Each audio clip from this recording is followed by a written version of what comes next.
alalayan mo po sila. Ihanap mo sila ng church na maayos, na kung saan lalago ang kanilang pananampalataya upang makasama kami lahat sa rapture. Yes, sa muling Lord. pagparito mo, Panginoong Jesus, na malapit na, sapagkat ang mga senyales, Panginoon, nasa amin ang paligid, Yes, ang Lord. digmaan, ang kagutuman, ang mga lindol, ang mga pagbaha, nasa amin ang paligid. Panginoon, malapit ka nang dumating. Yes, At Lord. salamat sa mga kaluluwang ito. Dalahin ko lahat ng ito makasama sa rapture. Yes, Lord. Kasama ng kanilang mga mahal sa buhay, mga asawa, mga anak, mga mahal nila sa buhay, mga loved ones sila, Yes, mga Lord. kamag-anak nila. O Panginoon. Gamitin mo po sila, Panginoon, Yes, Lord. upang sila din ay maabot ng iyong mga salita, ng iyong kaligtasan. Yes, O God, Lord. Sa iyo po pinagkakatiwala ang mga ito.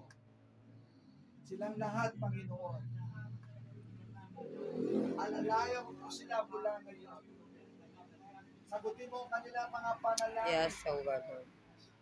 Pagpalain mo po silang lahat mula ngayon. At gabayan mo po silang lahat araw-araw mula O ngayon. Panginoon. Sino mang may sakit, pagalingin mo sa gabing ito. In Yes. Jesus' name. Yes, O God, In Lord. Jesus' name. Yes, Lahat O po ng may sakit, ilagay niyo inyong mga kamay kung saan kayo may sakit. Yung parte ng inyong katawan na may sakit kayo, ilagay niyo inyong mga kamay. At ako po'y magpe-pray.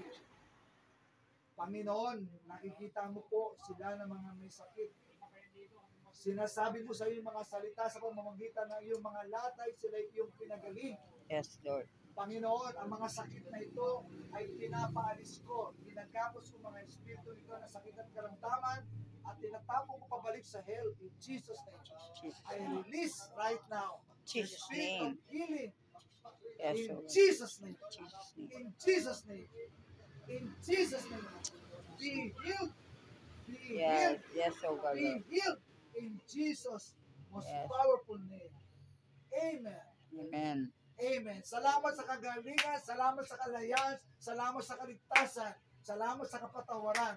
Sa iyo lahat ang kapurihan, sa iyo lahat ang pagluwalhati ng ilang Ama na nasa langit. Sa pangalan ng Panginoong Jesus, ay po lahat na narito magsabi ng Amen. Amen.